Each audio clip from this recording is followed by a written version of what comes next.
पिछले जितने भी लेक्चर्स हो गए हैं आपने कंप्लीट कर लिए हैं सादिया और आयना।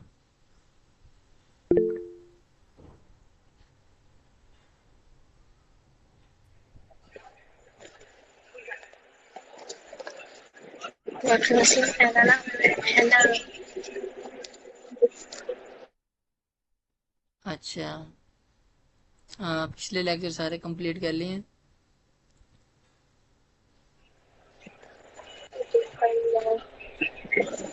चलें जी कर कर लिए लीजिए। हैं। चलें कोई बात नहीं, कर लीजिएगा फिर वो लाजमी। मैं स्क्रीन शेयर करने लगा हूँ, बस मुझे बता दीजिएगा कि जब होना शुरू हो जाए, फिर हम अपनी क्लास स्टार्ट करते हैं।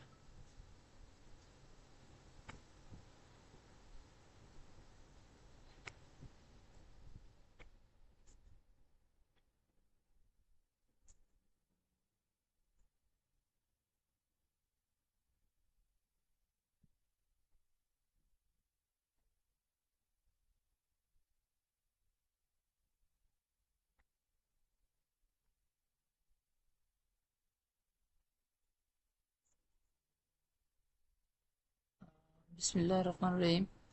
जो हमारी आज का टॉपिक है वो मोस्ट इम्पोर्टेंट है, ये भी कपिंग हिजामा को कपिंग थेरापी या हिजामा को लेके कि किस तरह वेट कपिंग या जिसे आप हिजामा कहते हैं ये साइंटिफिकली बेसिस पे किस तरह अप्रूव है, या इसके पीछे मैकेनिज्म क्या होता है कि कपिंग थेरापी या हिजामा वर्क कैसे करता है। इसके लिए अभी तक एक ही थ्योरी वैलिड या दी गई है जिसको ताइबा थ्योरी का नाम दिया जाता है। आपकी आवाज बहुत ज्यादा डिस्कनेक्ट हो रही है और स्क्रीन पर क्लियर शेयर नहीं है। आपकी वॉइस क्लियर नहीं आ रही, क्या कहा है आपने? टाइप कर दें। मैंने कहा आपकी वॉइस पे क्लियर नहीं है और स्क्रीन पे क्लियर नहीं हो रही। शायद सिग्नल का इशू होगा। सादिया आपको भी नहीं आ रही क्लियर वॉइस?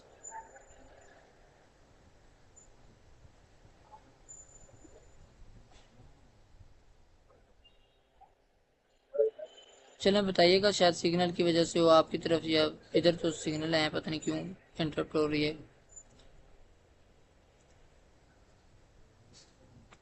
तो आज जो हम डिस्कस करेंगे वो ताइबा थ्योरी के बारे में करेंगे, और सेकंड वन के प्रोसीजर इसका कैसे किया जाता है, गाइडलाइन क्या है प्रैक्टिशनर के लिए, कॉन्ट्रा इंडिकेशंस क्या होती हैं, इसी तरह बाकी मेडिसिन जो होती है कॉन्स्टिट्यूशनल वो, या क्लिनिकल जो क्लिनिक के हिसाब से आप डिसीजन मेकिंग कैसे करते हैं डिफरेंशियल डायग्नोसिस में, या पेशेंट की किस तरह आप असेसमेंट करते हैं। ये तमाम चीज़ें इंशाल्लाह हम इसमें डिस्कस करेंगे। फर्स्ट ऑफ ऑल तो आपको ताइबा थ्योरी का पता होना चाहिए कि कपिंग थेरापी या हिजामा असल में एक्चुअली वर्क कैसे करता है। ये डॉक्टर सलाम मोहम्मद थे, इजिप्ट के रहने वाले थे सैयद। इन्होंने डिपार्टमेंट जो था बायोकेमिस्ट्री का मेडिकल में, तो सहाग यूनिवर्सिटी इजिप्ट में इन्होंने ये रिसर्च की थी इसी पे कि किस तरह ये कपिंग थेरापी काम करती है, इसके पीछे मैकेनिज्म क्या है। ठीक है। और इन्होंने पब्लिश भी करवाया था मई 2013 में, जनरल था अल्टरनेटिव एंड इंटीग्रेटेड मेडिसिन, और उसमें इन्होंने पब्लिश करवाया और इसको एक्सप्लेन किया कि किस तरह है। अब इस ताइबा थ्योरी का नाम क्यों रखा गया? तैयब पाक को कहते हैं, मदीना मुनव्वरा के नाम से ही इसको तैबा का नाम दिया गया। पाक क्लीन करना, प्योर करना, या एक्सीलेंट, यानी कि इसी से इसको मंसूब किया गया कि हम बॉडी को क्या करते हैं, डिटॉक्सीफाई करते हैं, जितने भी वेस्ट होते हैं वो बॉडी से निकालते हैं, क्लींजिंग का इफेक्ट रखते हैं, करते हैं। इस हवाले से इसको क्या किया गया कि मदीना की मतलब रेफरेंस के नाम से इसको क्या किया गया, नाम दिया गया ताइबा थ्योरी का। अब कोर या साइंटिफिकली इसका प्रिंसिपल क्या है या काम किस तरह करता है, पहले जनरल ये समझ लें कि जिस तरह जैसे ही आप कप पहले प्लेस करते हैं बॉडी पे, तो वो क्या करते हैं, आप वैक्यूम क्रिएट करते हैं, प्रेशर अप्लाई करते हैं, पंप करते हैं, तो स्किन क्या होती है, वो पिंच होती है, उठती है ऊपर की तरफ। तो इसमें क्या होता है मैकेनिज्म, जैसे ही स्किन आती है तो वहाँ की जो ब्लड सर्कुलेशन होती है वो एक लम्हे के लिए क्या होती है कि डिक्रीज हो जाती है ब्लड सर्कुलेशन। बट वहाँ पे जो कैपिलरीज होती हैं उनके दरमियान जो फ्लूइड या न्यूट्रिशन का एक्सचेंज जो होता है वो बढ़ जाता है, कैपिलरी फिल्ट्रेशन रेट इंक्रीज हो जाता है। ठीक है, ये दो काम होते हैं वहाँ पे। तो असल में यही है कि जैसे ही आपने वहाँ पे कप प्लेस किया, वहाँ पे वैक्यूम क्रिएट हुआ, वहाँ पे ब्लड प्रेशर, पहली बात तो ये है कि इनिशियली वो कम होता है, फिर आहिस्ता आहिस्ता बढ़ता है। जैसे आप एकदम से पहले 15 मिनट के लिए लगाते हैं, फिर जब छोड़ते हैं तो एकदम से वहाँ पे क्या होता है कि ब्लड फ्लो इंक्रीज होता है। ठीक है, फिर कैपिलरी फिल्ट्रेशन रेट कम हो जाता है। जैसे जब तक कप लगा होता है वहाँ पे इतना जो ब्लड फ्लो होता है वो कम होता है, कैपिलरी फिल्ट्रेशन रेट ज़्यादा होता है। अब इन्होंने ये देखा कि जो किडनी की ग्लोमेरुलर फिल्ट्रेशन रेट है वो इसमें इन्वॉल्व होता है, सेम जिस तरह ग्लोमेरुलर फिल्ट्रेशन हो रही होती है किडनीज के अंदर वो काम होता है, या एब्सिस ड्रेनेज का जो जिस तरह काम होता है, इसी के एनालोगस ये भी मैकेनिज्म है। ठीक है, सर्जरी के लिए है, माइनर सर्जरी आप इसमें देते हैं, कट लगाते हैं और क्या करते हैं, एक्सक्रीटरी प्रोसीजर परफॉर्म कर लेते हैं। अब इस केस में जो पैथोलॉजिकल या डिजीज कॉजिंग सब्सटेंसेस होते हैं, सीपीएस है, ठीक है, ये रिमूव किया जाता है। ठीक है, एक्चुअली जितने भी डैमेज सेल होते हैं वो रिमूव किए जाते हैं, जिसको हम डिटेल में कल पढ़ चुके हैं लास्ट लेक्चर में, प्रीवियस इसको हम डिस्कस कर चुके हैं, इसको डिस्कस करने की ज़रूरत नहीं है। जितने भी पैथोलॉजिकली या क्लींजिंग इफेक्ट होता है ये, और ताइबा थ्योरी एक्चुअली में यही कुछ ही है, इसी को एक्सप्लेन किया जाता है कि इस तरह आपने कब प्लेस किया, वहाँ पे क्या मैकेनिज्म होता है, उसको किस तरह एक्सप्लेन किया जाता है और असल में चीज़ क्या होती है। ठीक है, इसको साइंस भी एक्सप्लेन कर चुकी। नेक्स्ट हमारे पास आ जाती है कि स्टेजेस क्या होती हैं जब जैसे ही आप हिजामा का प्रोसीजर करते हैं। पहली बात तो ये भी इसी के अंदर आती है, ताइबा थ्योरी में ये एक्सप्लेन होती है चीज़ कि फर्स्ट आपने जो कप रखा तो उसकी वजह से नेगेटिव प्रेशर अप्लाई हुआ, जिसने कप स्किन को कप में क्या किया, लिफ्ट किया। फिर वहाँ पे जो लोकल कैपिलरी प्रेशर होता है वो डिक्रीज होता है, लेकिन फिल्ट्रेशन रेट बढ़ता है। ठीक है, मैं पहले बता चुका हूँ, पॉजिटिव जो पैथोजेनिक सब्सटेंसेस होती हैं सीपीएस वो वहाँ पे आते हैं, old damage red blood cells वो वहाँ पे अकमुलेट होते हैं, लिम्फ है या इंटरस्टिशियल से फ्लूइड होते हैं, या केमिकल जितने भी मेडिएटर्स होते हैं नर्व एंडिंग पे मौजूद, यानी एनाल्जेसिक इफेक्ट जो देते हैं, या बॉडी के जो अपने नेचुरल पेन किलर्स होते हैं बॉडी जो प्रोड्यूस करती है, वो मूव करना शुरू कर देते हैं किस तरफ, जहाँ पे आपने कप प्लेस किया होता है, because of the increase the filtration rate. ठीक है, और डिक्रीज द कैपिलरी प्रेशर।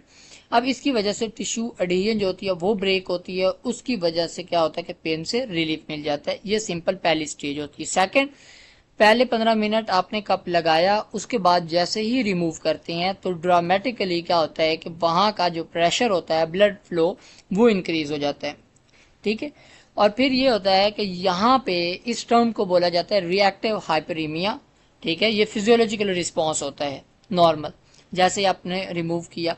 फिर आप क्या करते हैं, वहाँ पे इंसिजन लगाते हैं, स्किन को क्या करते हैं कि सर्जिकल ब्लेड से निकालते हैं, कट लगाते हैं। जैसे निकालते हैं वहाँ पे, क्योंकि फ़ौरन लगाते हैं तो वहाँ पे क्योंकि जितने भी सीपीएस होते हैं, ओल्ड ब्लड सेल्स होते हैं, लैम्फ या इंटरस्टिशियल फ्लूइड्स होते हैं, वो क्या होते हैं वहाँ पे अकमुलेट होते हैं, वो दोबारा अगेन क्या होता है जब जैसे ही आप प्लेस करते हैं उस कप में आ जाते हैं। ठीक है, और इसी तरह ये दोबारा बॉडी के अंदर वापस रीअब्जॉर्प्शन का प्रोसेस नहीं होता, या वेनस रिटर्न नहीं होता, वेनस सिस्टम में जाता ही नहीं है।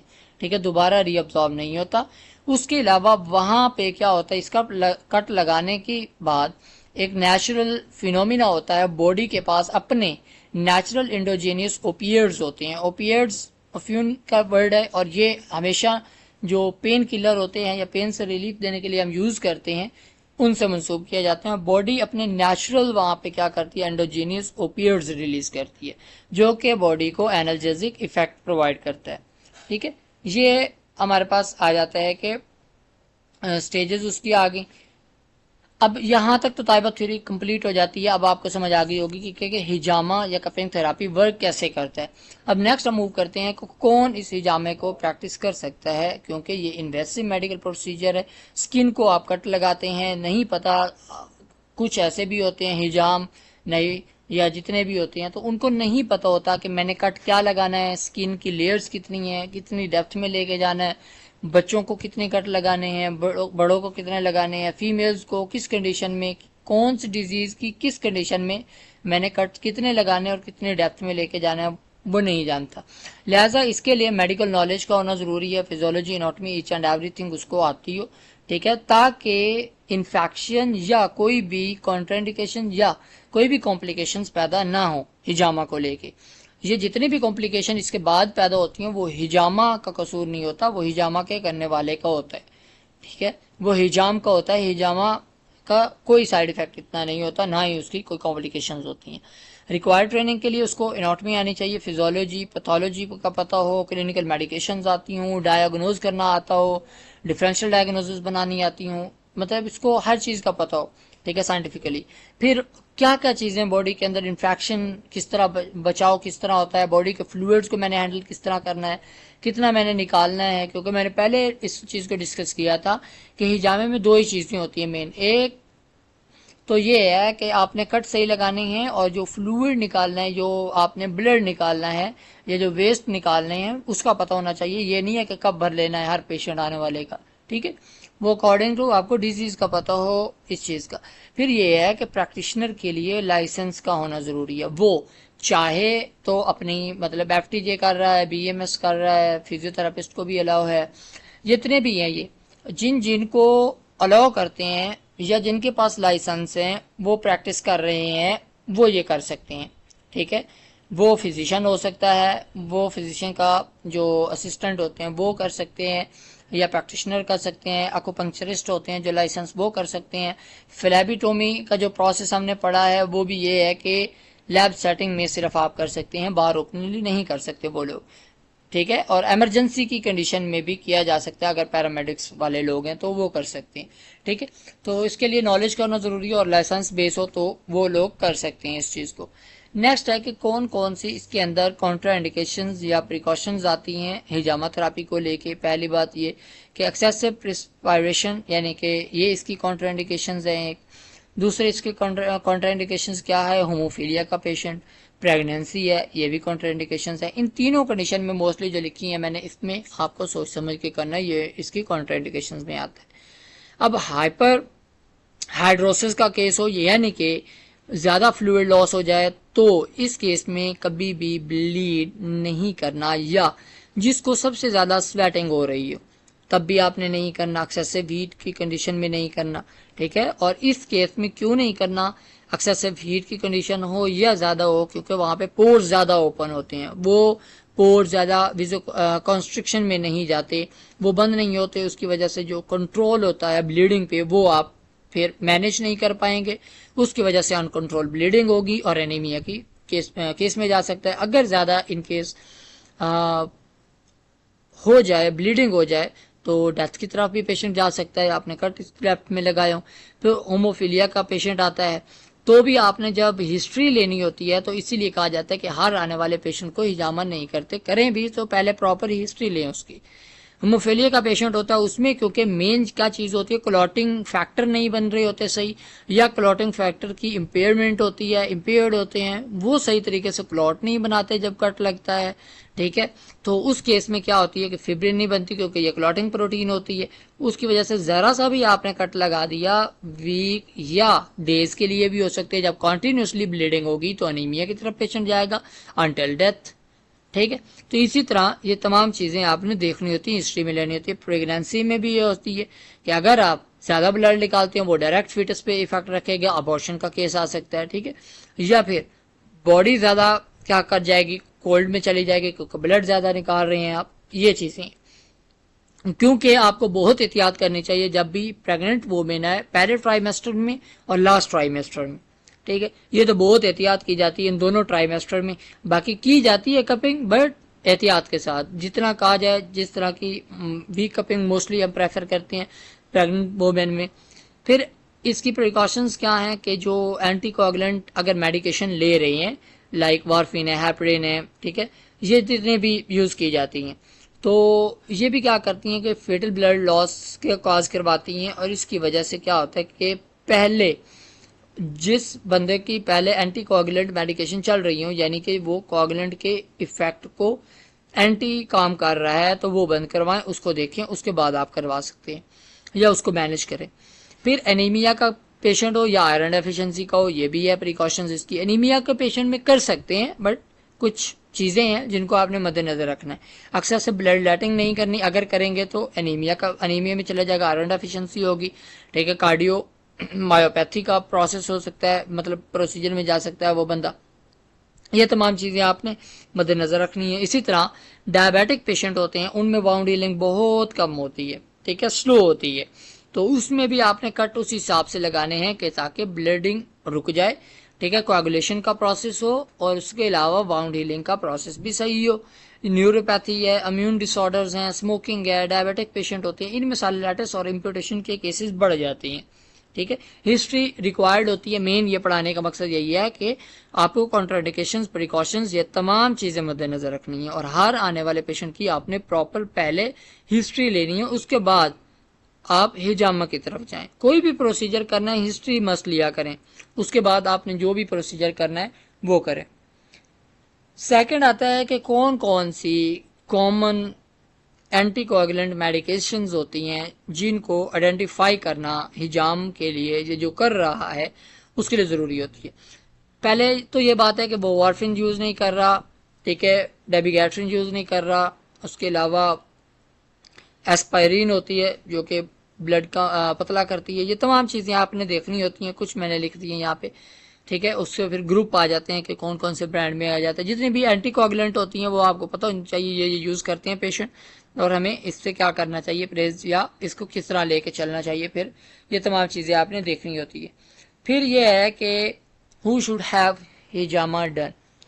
तो जाबिर बिन अब्दुल्ला रज़ी अल्लाह तआला अन्हु से रिवायत है, द नबी सल्लल्लाहु अलैहि वसल्लम said when whichever fits the alignment encompassing the entire field of the differential diagnosis and treatment selection, यानी कि जिसको उस फील्ड के अकॉर्डिंग जो मैंने पहले आपको बता दी है रिक्वायरमेंट्स को कौन कौन कर सकता है, मेडिकल नॉलेज का होना ज़रूरी है उसके लिए, ठीक है, हदीस में भी है, उसको सारी चीज़ें पहले पता होनी चाहिए, डायग्नोज करना आता हो, डिफरेंशियल डायग्नोसिस बनानी आती हो, प्रिकॉशंस का पता हो, कंट्राइंडिकेशंस का पता हो, पैथोफिजियोलॉजी का, ईच एंड एवरीथिंग, उसको मेडिकल नॉलेज ज़रूरी होता है, फिर वो कर सकता है, ठीक है।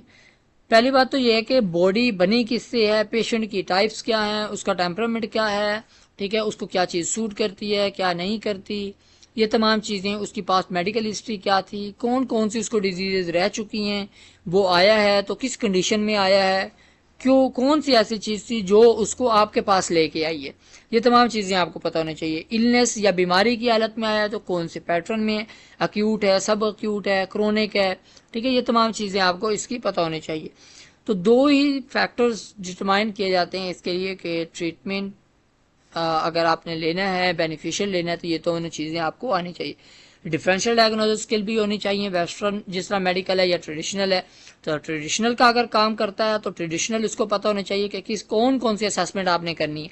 आप यूनानी तबीब हैं या आप टीसीएम के प्रैक्टिशनर हैं या आप एलोपैथी के हैं, तो आपको उसी के अकॉर्डिंग एग्जामिन करना आता हो, मेडिकल हिस्ट्री लेनी आती हो, ईच एंड एवरीथिंग आपको पता होनी चाहिए, ठीक है। हाँ, अगर आपकी फील्ड का बंदा है, टीसीएम का है या यूनानी तिब का है, तो उसको cold, hotness, dryness, moisture, each and everything ये भी पता होनी चाहिए कि मैंने कौन से पेशेंट को, कौन से टेम्परामेंट के बंदे को किस तरह की कपिंग करनी है, वीक करनी है, मॉडरेट करनी है, स्ट्रॉन्ग करनी है, या किस तरह इसको लेके चलना है।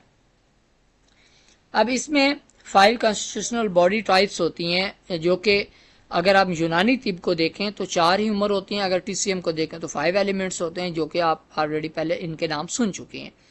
तो इसीलिए इन तमाम चीज़ों को कमाल करके 5 टाइप्स होती हैं। पहली ये है कि फायर सूटेड कौन सी होती हैं, या वुड को, ये जितने भी मैंने लिखे हैं ना, फायर है, वुड है, मेटल है, वाटर है, अर्थ, ये तमाम चीज़ें होती हैं 5 एलिमेंट्स अकॉर्डिंग टू टीसीएम। फिर उसके नीचे अगर आप देखें तो उसके टेम्परामेंट है सिंगवाइनस हॉट एंड मॉइस्ट, इसी तरह bilious hot and dry, melancholic cold and dry, ठीक है, फ्लैग्मेटिक कोल्ड एंड मॉइस्ट, और लास्ट पे अर्थ वाला होता है, ये बैलेंस्ड होता है, ठीक है। लेजर एक्सटेंट इस पे इतना नहीं आता, और वाटर में कोई सूट नहीं करता इतना, और इसी तरह मेटल में भी नहीं करता। मोस्ट सूटेड जो होते हैं वो 2 फायर और वुड वाले होते हैं। अब इनकी कॉम्प्लिकेशंस या इनको देखने के अंदाज किस तरह आप पता चलाएंगे कि ये कौन से टेम्परामेंट का बंदा है, ये भी आप ऑलरेडी पहले पढ़ चुके हैं विद इन डिटेल। आपको टेम्परामेंटल एवेल्युएशन आनी चाहिए, यहाँ पे सारी चीज़ें लिखी हुई हैं कि ये तरह की या इस तरह का होते हैं बंदे। अब इंसोमनिया का केस आता है, फॉर एग्जाम्पल फायर में देखें अगर आप, तो ये सिंगल इंसोमनिया है, रिदमिया है, एंजाइटी है, पल्पिटेशंस है, ये तमाम चीज़ें आ जाती हैं। ब्लड ग्लूकोज इश्यूज इनको आते हैं, पीएमएस का इशू है। इसी तरह मसल पेन होती है, माइग्रेन है, डिप्रेशन, एपिलिप्सी, जितनी भी चीज़ें हैं, या क्रोनिक ऑब्स्ट्रक्टिव पल्मोनरी डिजीजेज आती हैं, ठीक है, जितने भी वो उसमें मेटल वाले एलिमेंट में आ जाती हैं, ठीक है। और उसके साथ मैंने टेम्परामेंट भी लिख दिया। यह कुछ बॉडी की टाइप्स हैं, किस तरह बनते हैं, उसकी क्या कॉम्प्लिकेशंस होती हैं, बॉडी किस तरह की होती है, वेन क्या है, ब्लड किस तरह बोल्ड होता है या नहीं होता है, स्किन किस तरह आप देखते हैं, मस्कुलर क्या है, जो जो पैरामीटर आप टेम्परामेंटल डायग्नोसिस में पढ़ चुके हैं वही चीज़ें आप देखते हैं। इसी से आप बॉडी की टाइप्स पता करते हैं, फिर उसी के अकॉर्डिंग आप कपिंग की तरफ लेके जाते हैं पेशेंट को। अब कॉन्स्टिट्यूशंस क्या हैं जो कि हिजामा को सूट करती हैं? तीन ही होती हैं जो कि सूट करती हैं, वो फायर के कॉन्स्टिट्यूशन हो, वुड कॉन्स्टिट्यूशन हो, या अर्थ कॉन्स्टिट्यूशन हो। ये तमाम चीज़ें हैं, तीन हैं जिनमें आप कर सकते हैं। अब इसमें क्या होता है कि हीट पैदा हो जाती है लीवर के अंदर या हार्ट के अंदर ज़्यादा, या ब्लड ज़्यादा हो जाए, या फिर ये होता है कि जब आप सबसे ज़्यादा रेगुलर हिजामा करवा रहे हैं तो क्या कर रहे हैं, अपनी बॉडी को या अपनी हेल्थ को प्रिजर्वेशन में ला रहे हैं, या जनरल बॉडी हेल्थ को बेहतर बना रहे हैं, ठीक है। वर्ड कॉन्स्टिट्यूशन की बात करें जहाँ पे हीट लीवर की बढ़ जाए या स्टैग्नेशन हो जाए, उसकी वजह से आप करते हैं ब्लड लेटिंग, ठीक है। वो क्या करती है, हीट को रिमूव करती है या स्टैग्नेशन को रिजॉल्व करती है। अर्थ की में ज़्यादातर होती है स्टमक की हीट, और स्टैग्नेशन भी इसी के चैनल में आई होती है। इसी के क्या होता है कि स्टमक में या आर्गन में आई होती है, तो उसको आपने क्या करना होता है, रिमूव करना होता है। या तो स्टैग्नेशन को आप क्या करें, रिजॉल्व कर दें, या फिर जो एक्सेसिव हीट है उसको आप रिमूव कर दें। फिर ये होता है कि कुछ दो कंडीशंस आती है, मेटल की कॉन्स्टिट्यूशन हो उसको ये सूट नहीं करती, या वाटर की कॉन्स्टिट्यूशन हो उसको भी ये सूट नहीं करती, ठीक है। अगर आप उस केस में करेंगे तो इस केस में उनके पास हीट कम होती है, इसीलिए आप अगर ज़्यादा हीट निकालेंगे या हिजामा ज़्यादा करेंगे तो वो उनकी क्या होती है, कॉम्प्लिकेशंस बढ़ जाती हैं। तो ये हमारा आज का सेशन था। लास्ट में इसकी मैंने समरी लिख दी है कि क्या क्या चीज़ें आती हैं और क्या क्या हमने डिस्कस किया। अब यहाँ तक अगर किसी का कोई क्वेश्चन है या कोई चीज़ समझ ना आई हो तो आप लोग वो पूछ सकते हैं।